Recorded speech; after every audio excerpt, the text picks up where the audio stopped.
Hi, welcome back. In this new unit of polynomials, we're going to first start by talking about how to add and subtract polynomials. We'll define what a polynomial is, but before we begin, if you have not subscribed, do so already by clicking the subscribe button and click the bell so you can get a notification every time I post a video like this one. All right, let's begin. Let's start by defining what a polynomial is by talking about other words that you might have already been talking about in class. You just are not aware of the name of it. So a monomial is when you have a single expression, a single term. It could be a variable, it could be a number and a variable, right? So if you're dealing with x or 3x or even 3x squared y, these are all single expressions.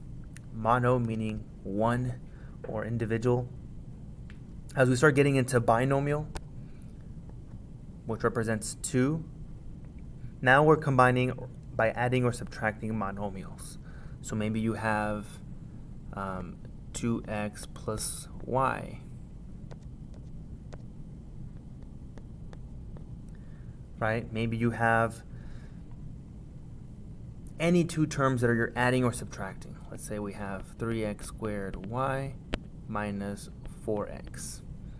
Right? The minute you start to combine multiple terms, you start increasing it into a binomial. Trinomial, the word 3, right, is when you start combining three terms or so. So you can say something like x squared plus 2x plus 7. Here's an example of a trinomial because there's 3 terms that are being added or subtracted together. And anything more, honestly, than 3 moving forward, 3, 4, 5, anything higher than 3, we call that a polynomial.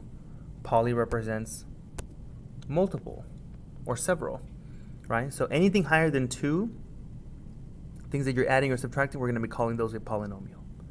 Okay, so we're going to talk about how to add and how to subtract polynomials, and let's get right to it. So here's a scenario. We're trying to add these two binomials. I know I'm dealing with a binomial because I have 2 terms here adding to 2 other terms.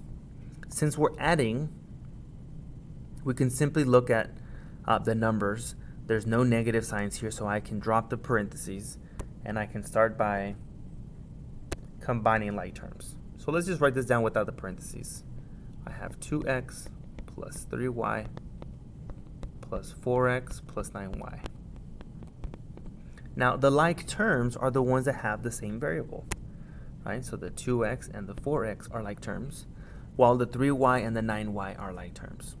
So we start by combining the 2x and the 4x. We have 2 of something plus 4 of something.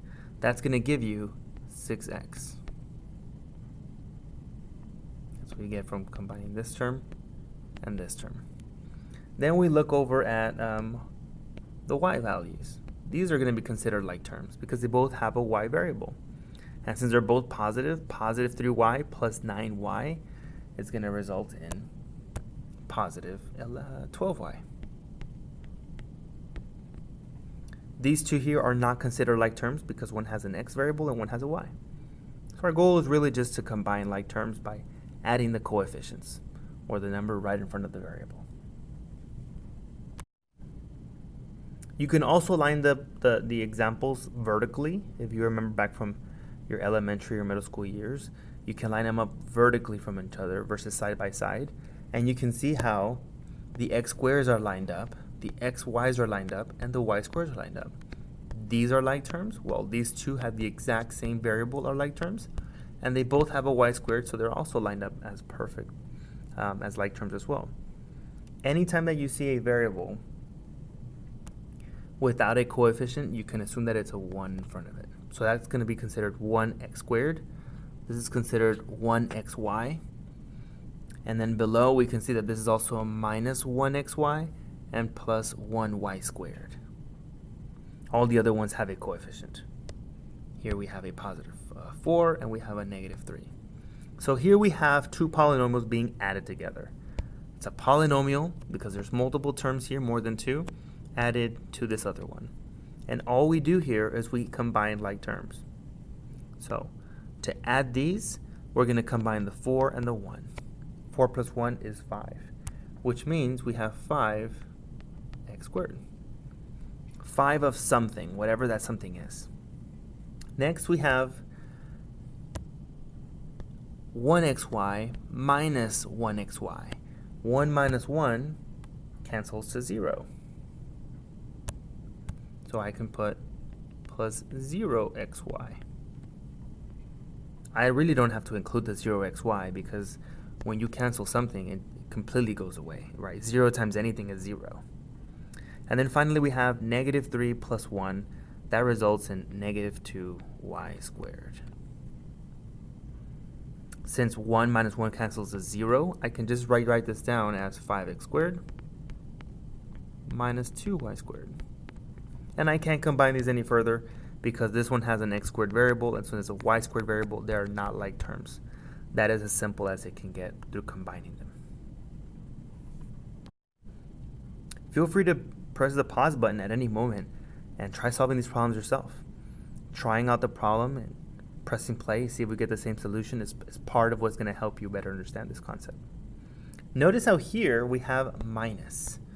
Now technically, because we're subtracting, we're doing this binomial minus the entire binomial. So everything's being subtracted. The 5x is going to subtract 2x and the 9y will subtract 4y. So one thing that'll help is if you put a negative 1 here in the front and we distribute the negative 1 into both parts of the binomial. Here's what results. In the beginning we have 5x plus 9y. And the minute you start to distribute, negative 1 times 2x changes it to negative 2x.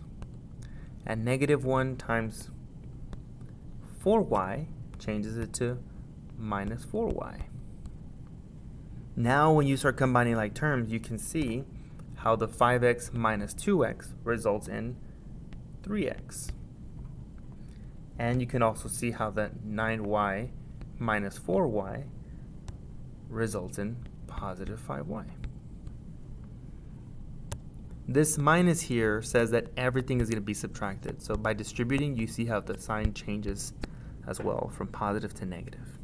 And I can't combine this any further because these are not like terms. One's an x and one's a y. Similarly, as we did before, you can line up the terms with each other.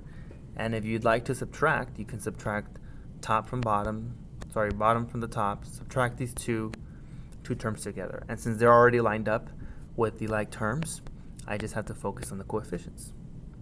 Now, we are subtracting here, right? So a thing to keep in mind, as in this first example, 7 minus 3 is going to result in 4x squared. But the second part, negative 3x minus negative 4, subtracting a negative will change this to a positive. Right? Minus a negative. Negative 3 minus negative 4 makes this addition. So negative 3 plus 4 is positive 1x. And then again here, 3 minus negative 3 changes this to addition as well. So we really have is 3 plus 3, and that's positive 6. And since none of these are like terms, we can just express them the way they are.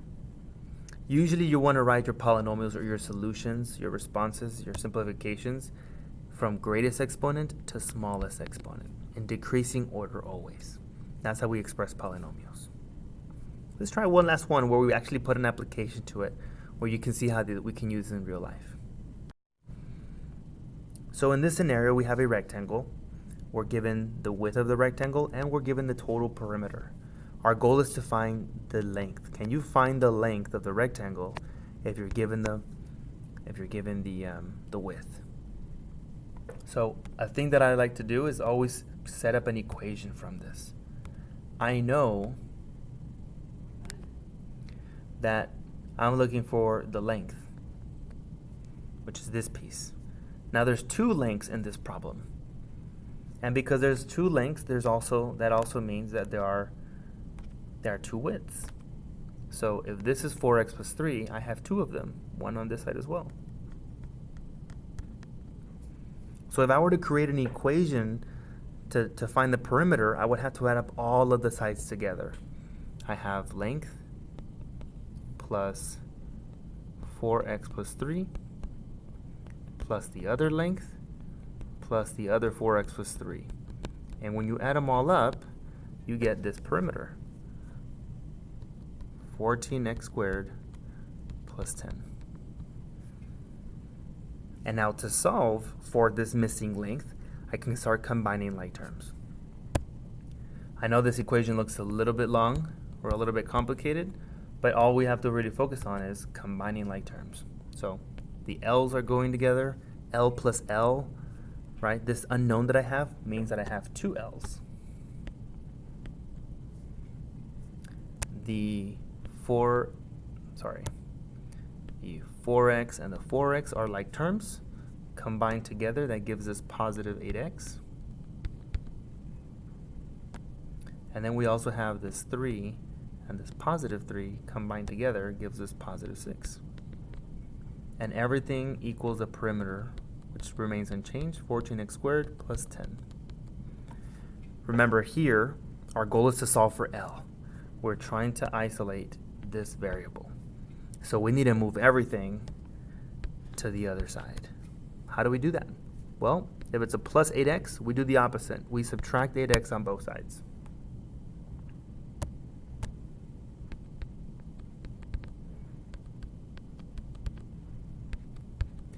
Since on the right-hand side, there's no variable that has a like term with an x, there's an x squared and there's a 10, but there's no x variable in the middle, we just copy it down right next to it.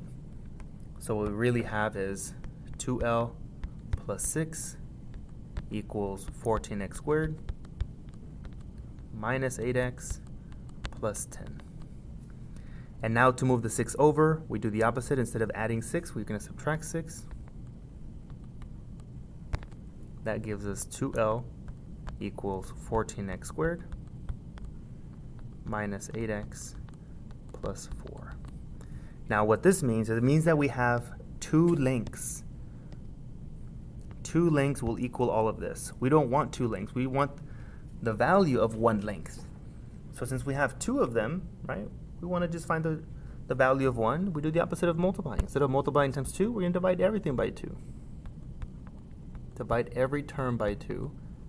And that's going to leave us with the length equals 14 divided by 2 is 7x squared. Negative 8 divided by 2 is negative 4x. And positive 4 divided by 2 gives you positive 2. That's how you find the missing length of this rectangle. You add up all of the sides together, set it equal to what the answer should be, and slowly start isolating the value of L until you're left with L by itself. I hope this has helped. Please let me know if you have any questions. Don't forget to subscribe, like, or comment below. And as always, we'll calculate later.